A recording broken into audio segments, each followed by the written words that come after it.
Tú sabes.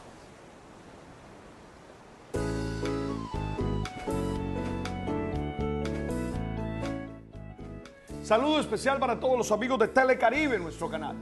Qué gusto poder estar con ustedes a esta hora. Siempre me place poder conversar con ustedes. Siempre me place poder compartir con ustedes temas, poder compartir con ustedes las situaciones de la vida, desde las más simples y sencillas hasta aquellas que definitivamente parecen fundamentales y profundas en nuestra historia. Lo hacemos siempre con un lenguaje coloquial, lo hacemos siempre conversando naturalmente, tranquilamente. Yo asemejo cuando estamos en una esquina de mi ciudad de Barranquilla, en una esquina de mi ciudad de Santa Marta, ahí en una esquina de mi ciudad de Cartagena, y nos sentamos y conversamos un rato y dialogamos con personas. Eso más o menos es lo que asemejo. ¿Por qué? No pretendo tener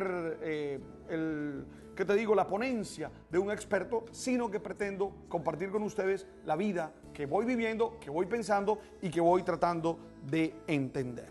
Oiga esto, cuando alguien que usted no aprecia o respeta sugiere algo, ¿cuál es su primera reacción? Le aseguro que usted no se siente interesado por ello. Usted ha escuchado la frase, dependiendo de quién viene. Eso no es necesariamente malo, pero si usted no tiene cuidado, puede cometer el error de dejar ir una buena idea. Quiero hablar de eso, porque sí, está bien, la vida es dependiendo de quién lo diga, pero también es dependiendo que diga. Porque mire, las personas menos llamadas a tener respuestas, a veces tienen respuestas. Se cuenta mucho en el ámbito de mercadeo, se cuenta mucho de una vez que estaban buscando la manera en un banco. Están reunidos los expertos en ingenierías, los expertos en todo lo que tiene que ver con el proceso de infraestructura, y estaban tratando de descubrir cómo lograr que el banco estuviera abierto de tal manera que la gente pudiera entrar, pero que al mismo tiempo estuviera la puerta cerrada para que el aire acondicionado no se saliera. Mira tú la discusión. Estaban haciendo todo un análisis y estaban haciendo todo tratar de comprender cómo lograban que estuviera el banco cerrado y al mismo tiempo abierto. Abierto para que la gente entre y cerrado para que no salga el viento. Y dicen que una persona de servicios generales que no estaba invitada a la reunión, que no tenía vela en ese entierro, dijo, lo mejor es que hagan una puerta circular, y se fueron. Y dicen que esa idea la escucharon, la analizaron, la realizaron y sirvió.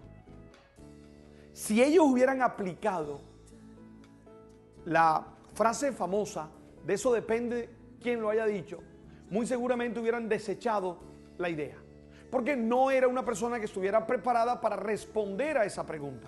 No es la persona que estuviera bien cualificada para resolver ese tema. Era una persona de servicios generales. Sin embargo, esa persona sabía cómo poder responder a esa pregunta. Y lo hizo. Y dijo, yo creo que se necesita una puerta rotatoria.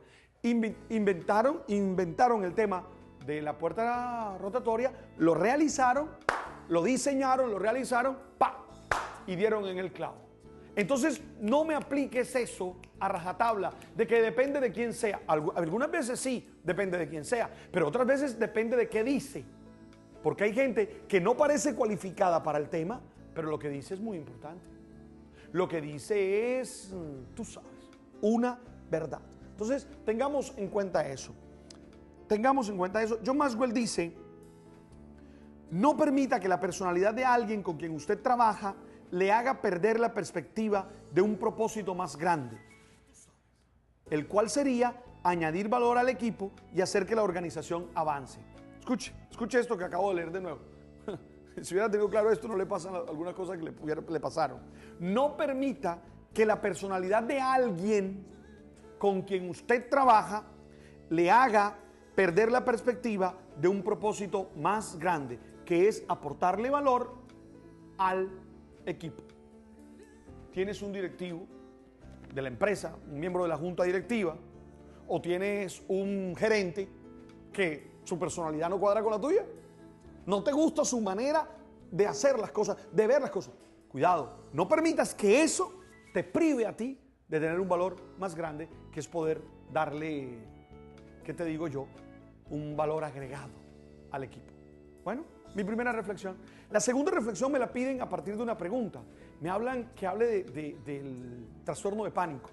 Y yo no me atrevo a hablar del trastorno de pánico de manera ya más profunda. Pues tengo algunas ideas claras y leí algo antes de venir, pero creo que tendría que buscar un especialista. Por eso está con nosotros el doctor Freddy Cantillo. Doctor, bienvenido. Adelante, sí, doctor, bienvenido. Hola, padre. ¿Cómo está usted? Bien, Gusto bien, en gracias saludarle. a Dios. Contento. Bienvenido. Qué bueno poderlo tener aquí a don Freddy Cantillo. Gracias, padre. ¿Cómo está usted? Bien, bien, contento de verlo ¿Cómo va nuevamente. la vida? Bien, dándole, trabajando ¿Cómo fuerte. va ese estudio con esa especialización? ¿Ese doctorado es o es maestría? Maestría. ¿Cómo va con eso? Bien, estamos haciendo la investigación, padre, ya aplicando los instrumentos y terminando el estado del arte. ¿Cuándo vuelves a Buenos Aires a presentarla? El próximo semestre tengo que volver. Tengo que volver a terminar de ¿Pero hacer unas un evaluaciones. tiempo o...? No, 3 semanas. Ah, 3 semanas. Sí. Bueno, voy ir a a- Buenos Aires 3 semanas es lo mejor que le puede pasar a uno. ¿Ah? Además que estoy en la mejor época. Esa es la mejor época. ¿Vas a ir para en qué mí. momento? Voy a ir como en agosto, septiembre, dependiendo. bueno, claro. Sí, sí. Y contento de verlo aquí y estar otra vez con los amigos ¿Qué televidentes. es eso de trastorno de pánico? Es que me han preguntado por eso, por trastorno de pánico, y no tengo muy claro y quiero que usted nos ayude. El trastorno de pánico es un terror, es un miedo, Ajá. ¿sí?, que presenta la persona en determinados momentos Ajá. frente a una situación que está viviendo, el cual le resulta a ella muy amenazante. De nuevo. Sí.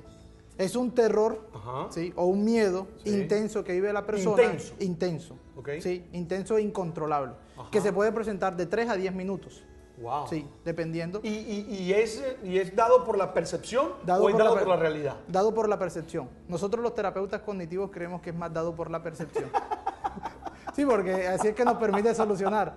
De una u otra forma, le comento un caso, le comento... Dale, nosotros que, por ejemplo, ahora usted sabe que estamos atendiendo aquí en nuestra casa de oración Tierra Nueva, Ajá. se me han presentado muchos casos aquí en el Caribe colombiano, incluso con esta dura problemática que hemos tenido de las extorsiones. Ajá. Sí, esas personas, cuando les reciben estas llamadas, cuando reciben, Entran en pánico. Entran en pánico. También yo. Entonces, lo digo porque me ha tocado vivirlo aquí en Tierra Nueva y es impresionante cómo la gente se le trastoca la vida y cómo otra vez pierde la confianza en la ciudad, cómo pierde la confianza en la familia, se mudan y todo eso, pero siguen viviendo con esa amenaza en la cabeza, con esa amenaza en el pensamiento. Por eso es que vos Sí. crees que está en la percepción, ¿no? Sí, claro. Ok. Entonces, allí tiene varias características. Entonces, cuando yo empiezo a entender o cuando vivo con esa amenaza, entonces se me presenta una serie de situaciones fisiológicas que se reflejan mucho y a veces por lo general, como nosotros no estamos tan conscientes de lo que estamos pensando, pero sí de lo que sentimos, la gente empieza a identificar que se queda sin aire, que empieza a tener palpitaciones fuertes y mucha gente empieza y cree que tiene un ataque al corazón. ¿Sí? Entonces mucha gente cognitivamente se dice, me voy a volver loco o me voy a morir. Ajá. Entonces, a partir de eso empieza un círculo, que es el círculo del pánico. Entonces, el círculo del pánico es, siento un ataque, siento una palpitación fuerte, entonces, ¿qué me está pasando? ¿Será que el corazón me va a fallar? ¿Será que me voy a morir? Y empieza, y empieza, y empieza, y empieza, y desarrolla un ataque de pánico. De tal manera que la persona no lo puede controlar. ¿Qué se hace? Sí, entonces... ¿Qué se hace? Más o menos creo que lo tenemos descrito. Sí, entonces ese ataque de pánico cuando se da, hay unas manifestaciones fisiológicas impresionantes y la persona lo toma como si verdaderamente fuera algo cierto y real, sino solamente es una exageración de su mente. 1, 2, puede presentarse con agorafobia o sin agorafobia. ¿Qué es agorafobia? Sí, agorafobia, bueno, usted que es filósofo sabe lo que significaba el ágora. Sé que El es. ágora es la plaza, El espacio sí, público. el espacio público. Las personas que se encuentran en un espacio, hay unas personas que se encuentran en un espacio reducido, hay otras personas que se encuentran en un centro comercial y de pronto cuando ven que todo el mundo está allí pueden empezar a desarrollar un trastorno de pánico. Eso se le conoce como trastorno de pánico con agorafobia o sin agorafobia. Simplemente la persona está en cualquier momento, en cualquier lugar y desarrolla el pánico. ¿Sí? Entonces, se da a través de dos características, síntomas cognitivos y síntomas situacionales. ¿Cuáles son los síntomas cognitivos? Siempre estoy creyendo que me va a pasar lo peor. Hacemos una catastrofización del pensamiento. Sí. Siempre estoy creyendo que me va a pasar lo peor. O en situaciones situacionales. De pronto estoy manejando el carro y de pronto me sucedió un accidente y yo entendí que si me quedé dormido, puedo estrellarme. Desde ese momento desarrollé un trastorno de pánico y puedo decir, no vuelvo a volver a conducir. ¿Sí? O hay otras personas que también pueden desarrollar una ansiedad a la salud o una hipocondriasis, ahora que está en uno de los canales nacionales. Pero sí, hipocondriaco, ojalá me salga a mí. Oye, voy a ir al corte comerciales. Ah, bueno, listo. Pero quiero hacer una pregunta. ¿Qué hacemos con eso? Ya creo que lo has descrito bien. Sí. Creo que lo tenemos claramente descrito. Ahora, ¿qué hacemos? Ya vamos. ¿Enseguida? No, voy al corte. Ah, bueno, listo. Dale, pues ya regreso. Tú sabes, tú sabes.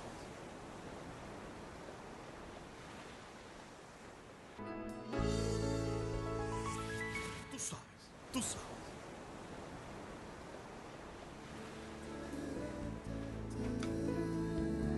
Continúo con ustedes en temas con Alberto Unguero. Hay una pregunta sobre la mesa, doctor. Sí, ¿qué hacer?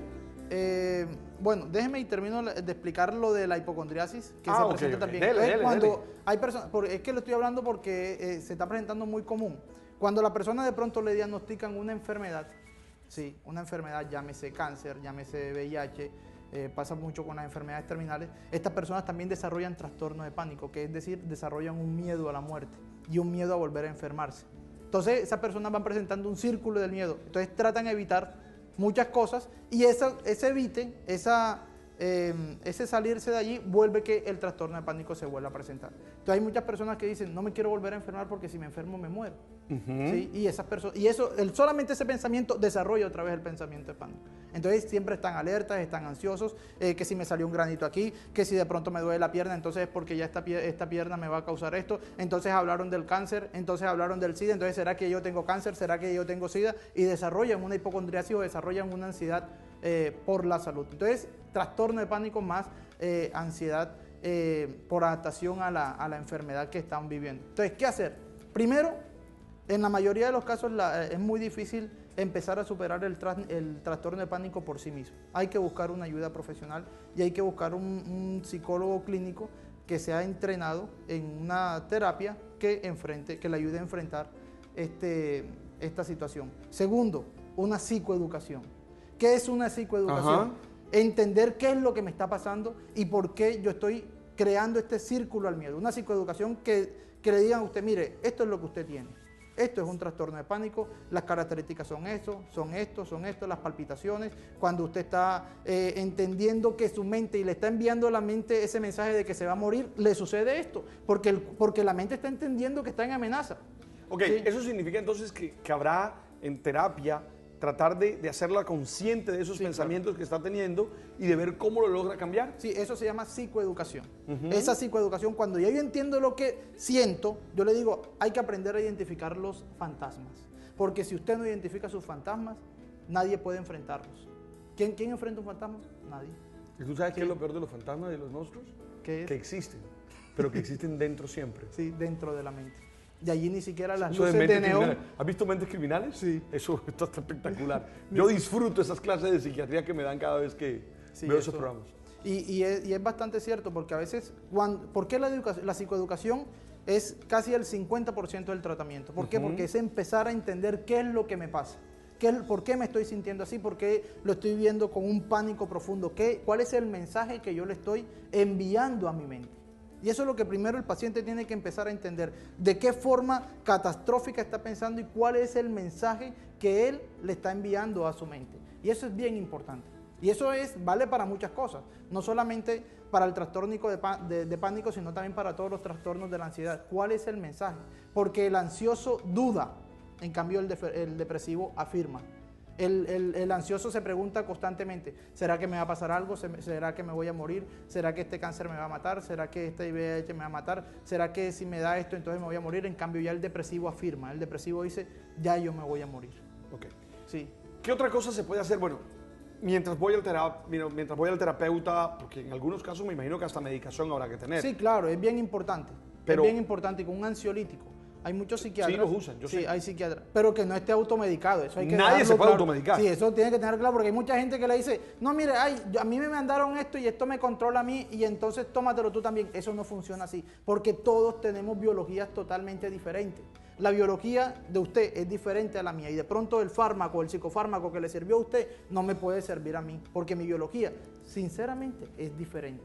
Entonces hay muchos que le dicen a uno, no, lo que pasa fue que al otro le dio esto, sí, pero por el hecho de que le haya pasado eso al otro no quiere decir necesariamente que te va a pasar a ti. Y entonces hay muchos mitos en referencia a los psicofármacos. Mucha gente dice que le va a crear una adicción, Ajá. que le va a crear una... Son muchos mitos. Tenemos que esperar al especialista porque el psiquiatra es el que nos enseña en referencia a esto.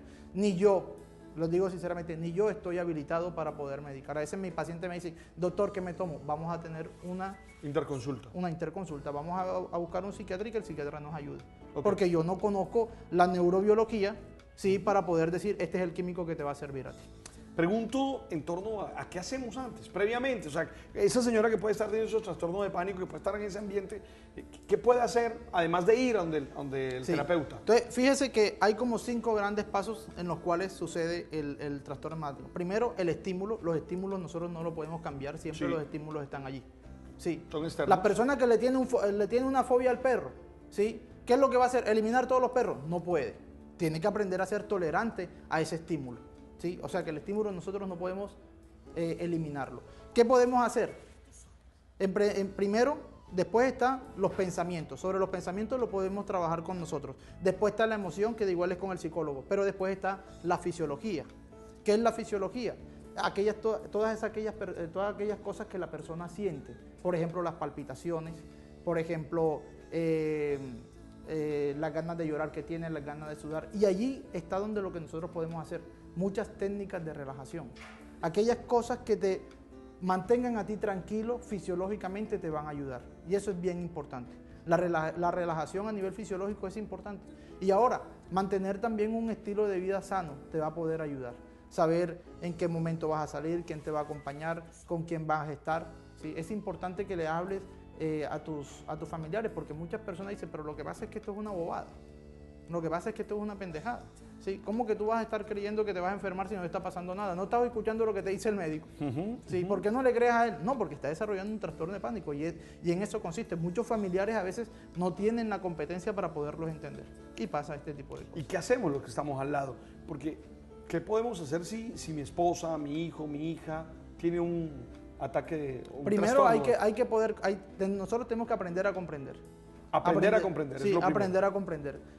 Sinceramente tenemos que nosotros investigar cómo funciona el ataque de pánico, qué es lo que está sintiendo. Si nosotros lo hacemos desde esa realidad, vamos a poder entender qué es lo que está pasando, qué es lo que está teniendo mi familiar que tiene este tipo de problemática. Y eso es fundamental, la comprensión. Y a veces nosotros emitimos unos juicios que lo que hacen es salir del problema, lo que hacen es agravarlo. Porque cuando uno se ve atacado, cuando nadie lo entiende, entonces se agudiza el problema. Y eso es bien importante. Hay muchos esposos que le dicen, no, pero si eso no es nada. Tú siempre vives pensando de la peor manera. Pero no le dicen, hombre, vamos sinceramente a ver qué es lo que tiene, vamos a buscar una ayuda, yo te acompaño, yo hago esto, vamos para que tú puedas empezar a enfrentar estas cosas. Así que esa ayuda de familia es bien importante. Muy bien. Trastorno de pánico. Se está dando. Sí. Aquí me lo preguntan, pero en el ambiente de tu consulta, Se está viendo mucho. Los trastornos de ansiedad han tenido últimamente un gran desarrollo, sobre todo lo que tiene que ver con las ansiedades por la salud. Es impresionante. ojo que hay primero un estímulo, ¿verdad? Sí. Y ese estímulo no lo contratamos, es decir, te hacen una llamada. Sí. Además que No la puedes controlar. nuestra sociedad está siendo cada vez más hostil y agresiva. Sí, ¿verdad? Infortunadamente. En nuestro país, Colombia, lo estamos viviendo así. Con tanta violencia, con tantos muertos, con tanto esto. Esta es la respuesta que el sistema nervioso o que la persona está teniendo frente a esta situación y frente a esta sociedad que estamos teniendo. ¿Se puede prevenir? Se puede prevenir. ¿Qué hacemos para prevenirlo? ¿Qué hacemos? Tener un buen autoconocimiento, padre. Tener una flexibilidad mental. Saber que son muchas cosas que pueden pasar y que nosotros podemos enfrentarlas. Ahora, ahí nosotros tenemos que tener una flexibilidad mental porque al saber que hay muchas cosas que se pueden desarrollar en nosotros, pero también saber que nosotros la podemos enfrentar. Eso es fundamental. No tenerle miedo. No tenerle miedo. Estamos dotados para ser capaces de enfrentar. Claro que sí. Yo siempre hablo de la caja de herramientas. Tenemos una caja de herramientas cognitivas para poder enfrentar todas las situaciones que nuestra mente nos puede presentar. Estamos dotados frente a eso. Ok. Voy a ir al corte de comerciales y ya regreso para seguir sacando conclusiones con ustedes y para ir aprendiendo cómo manejar esto del trastorno de pánico. Ya vengo. Tú sabes, tú sabes.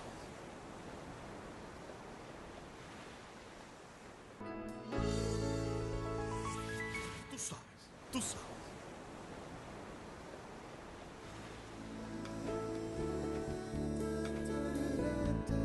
¿Desde la dimensión espiritual se puede hacer algo? Sí, claro, la dimensión, esas creencias espirituales son bastante importantes. Al saber que hay alguien supremo o alguien poderoso que está al lado de nosotros y que camina con nosotros. Sin talismanes, Sí, sin talismanes, nada de eso. supersticiones. Por eso hablo de creencias espirituales. Sí, porque de todos esos segurizadores, como lo podemos entender desde la psicología cognitiva, Ajá. segurizadores, yo aferrarme a cosas que de pronto me hagan sentir seguro. No, lo principal es que tú te hagas sentir seguro. No otra cosa te lo tiene que dar, ni siquiera otra persona. Ni siquiera otra persona te tiene que dar esa seguridad que tú tienes que empezar a descubrir en ti. Y eso es importante de la espiritualidad, saber que Dios está conmigo, saber que hay una fuerza superior que está conmigo y que me acompaña y que me ayuda a vencer todas estas situaciones. Claro, porque eso te genera como ese colchón desde el cual tú puedes actuar y Claro. puedes usar tu caja de herramientas. Eso es lo que yo estoy tratando de mostrar a través de mi investigación. Mi investigación es estilos de afrontamiento y sentido de la vida en pacientes oncológicos. Ajá. Y lo que estoy averiguando es saber si las personas que tienen creencias espirituales tienen un mejor estilo de enfrentamiento frente a la enfermedad y las que no lo tienen. Entonces estoy tratando de medir ahí un poco la espiritualidad.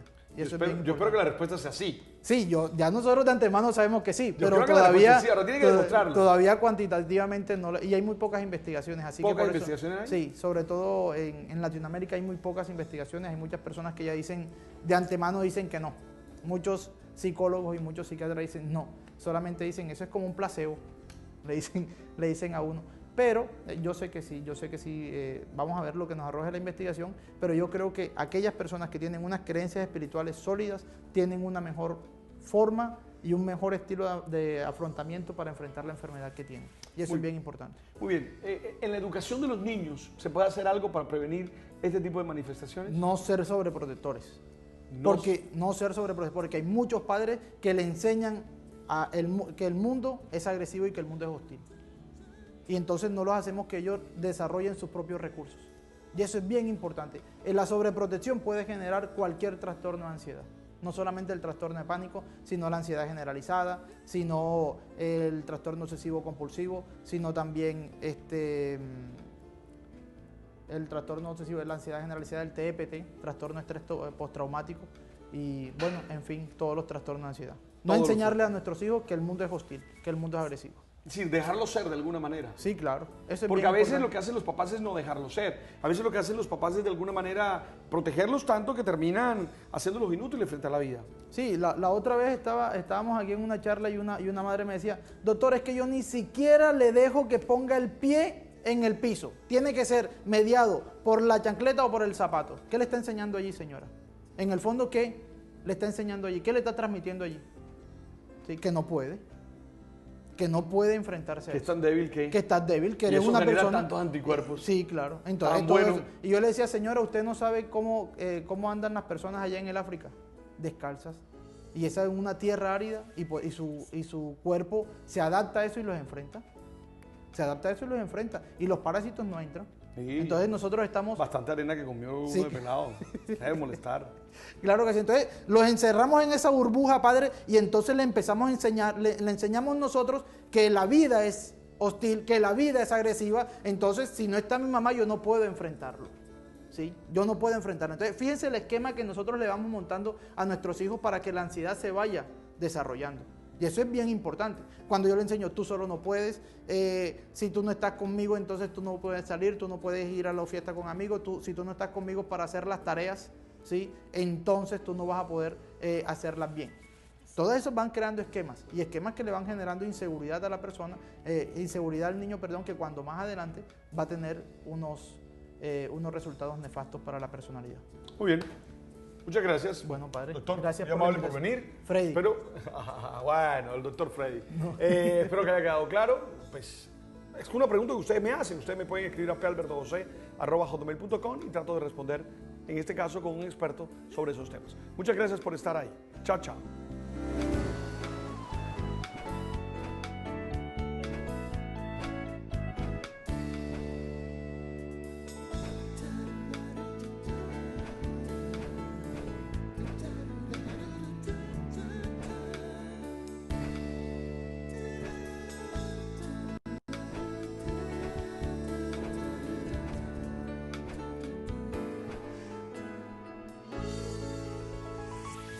Tú sabes, tú sabes.